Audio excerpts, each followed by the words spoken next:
क्या आपने कभी इस बात पर गौर किया कि हर बहू अपनी सास से परेशान है और हर सास अपनी बहू से, और दोनों एक एक कहावत लेकर बैठी हैं। बहुओं का कहना है कि एक सास कभी माँ नहीं बन सकती और सासों का कहना है कि बहू कभी बेटी नहीं बन सकती। और इस युद्ध में पिसता है सिर्फ एक प्राणी जिसे दुनिया पति कहती है। पति का शाब्दिक मतलब है गधा, क्योंकि माँ को भी यही लगता है कि मेरा बेटा गधा है और पत्नी भी यही सोचती है। सास बहू का ये गृह युद्ध कोई नई बात नहीं है, ये चिरकाल से चली आ रही है। ये युद्ध तब शुरू हुई थी जब दुनिया में पहली बार एक औरत सास बनी थी, और ये तब तक चलेगी जब तक दुनिया समाप्त न हो जाए। आप किसी भी सास बहू को उठा लो और उन्हें स्टडी करके देखो। यदि आप सास को सुनोगे तो आपको गलत बहू नजर आएगी, और आप बहू को सुनोगे तो सास आपको विलेन नजर आएगी। तो आखिर गलत कौन है? यदि आप इस प्रश्न का उत्तर ढूंढेंगे तो आपको एक ही जवाब मिलेगा, माँ। किसकी माँ, इस पर बाद में आएंगे। जैसा कि मैंने अपनी पिछली वीडियो स्त्री का मार्ग नियंत्रण का मार्ग, उसमें हमने स्त्रियों के प्रकृति पर चर्चा किया था। यदि आपने अब तक उसे नहीं देखा है तो प्लीज एक बार जरूर देखिएगा, आपको काफी क्लैरिटी मिलेगी। एनीवे, स्त्री का मार्ग नियंत्रण का मार्ग होता है। वो हर चीज को अपने कंट्रोल में रखना चाहती है। उसे बंटवारा पसंद नहीं, उसे जो भी चाहिए पूरा चाहिए। उसे शेयरिंग पसंद नहीं। एक माँ सबसे ज्यादा अपने बच्चों से प्यार करती है, इवन अपने पति से भी ज्यादा। उसके बच्चे कितने भी बड़े हो जाएं, उसके नजर में बच्चे ही रहते हैं। वो भी थकती है पर कभी रुकती नहीं और ना ही कभी छुट्टी लेती है। क्या आपने कभी अपनी माँ को ये कहते सुना है कि आज खाना नहीं बनेगा और ना ही मैं कोई काम करूंगी? लेकिन जब बेटे की शादी होती है तो घर में एक नया मेहमान आता है जो उसके अधिकार को चुनौती देने लगता है। अब प्रॉब्लम यहीं से शुरू होती है। एक माँ को लगता है कि उसके बेटे का प्यार बट गया है या फिर मेरे लिए कम हो गया है। जो कल तक पूर्णतः उसका था अब वह किसी और का हो गया है।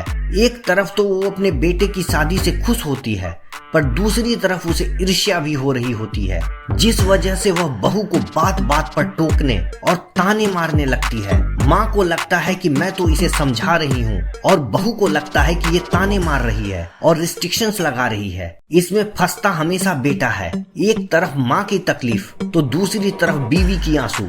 अगर देखा जाए तो सास बहू के युद्ध का मुख्य कारण अथॉरिटी है। सास चाहती है कि सब मेरे कंट्रोल में रहे और जैसा मैं चाहती हूँ सब वैसा ही चले, और बहू चाहती है कुछ दो ना दो, थोड़ी इज्जत दे दो, थोड़ा मेरी भी सुन लो और थोड़ा कंट्रोल मुझे पास ऑन करो, क्योंकि भविष्य में मुझे ही टेक ओवर करना है। इसी चक्कर में मन में एक दूसरे के प्रति द्वेष बढ़ने लगता है और दोनों को एक दूसरे में कमियां दिखने लगती हैं।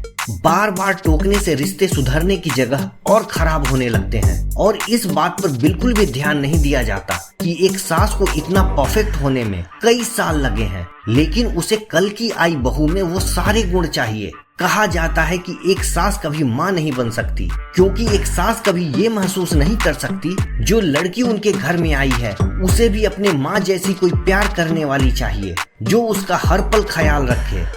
जब बहू अपने ससुराल में किसी बात पर डांट सुन रही हो और गलती से उसके पति ने अगर उसकी तरफ से एक शब्द भी बोल दिया, तब तो उन्हें ये लगने लगता है कि अब तो मेरा बेटा भी मेरा नहीं रहा।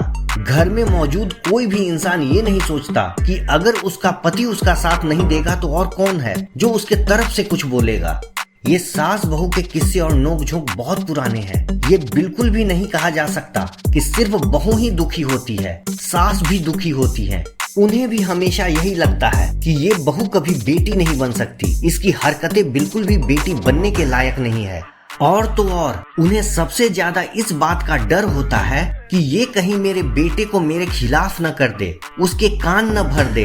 कई जगह ये देखने को मिलता है कि बहुएं सास और पूरे परिवार वालों का जीना हराम कर देती है, छोटी छोटी बातों पर महाभारत शुरू कर देती है। कुछ लोग ये बोलते हैं कि बहुओं को कुछ ज्यादा ही सास की बातें चुभती हैं। अगर यही सारी बातें उसकी खुद की माँ बोले तो उसे थोड़ा भी बुरा नहीं लगेगा। तो उन लोगों को मैं ये बता दूं कि अगर खुद की माँ कुछ बोल देती है या डांट देती है तो डांटने के तुरंत बाद वो देखने आती है कि कहीं ये मेरी बातों से रो तो नहीं रही या उदास तो नहीं है, और उसके बाद उसकी माँ उसे बहुत प्यार और दुलार करती है। लेकिन प्रश्न ये है कि क्या एक सास कभी ऐसा कर सकती है? वो बोल कर निकल लेती है। उसके बाद सासू माँ ने अगर ये देख भी लिया कि बहू उदास है तो सास का ये कहना होता है कि इसे तो कुछ ज्यादा ही हमारे बातों का बुरा लगता है। एक लड़की भी सास को बहुत ज्यादा प्रेम नहीं करती, वो भी मन ही मन कोसती है, लेकिन उसे हर वो काम करना होता है जिससे सब खुश हों। सास हर टाइम बहुओं को ये गाथा सुनाती है कि हमारे जमाने में ये होता था, वो होता था, और आजकल की बहुओं से तो कोई काम ही नहीं होता।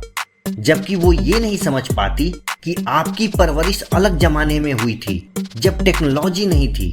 ऐसी बहुत सारी बातें हैं जो सास बहू को अलग अलग पैमाने पर सही साबित करती है।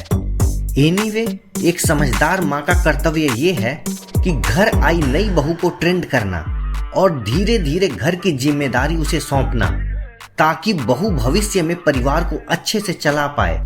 और एक बहू का कर्तव्य है कि वो अपनी सास की अनुभवों से सीखे, ना कि उनकी हर बात पर बुरा माने।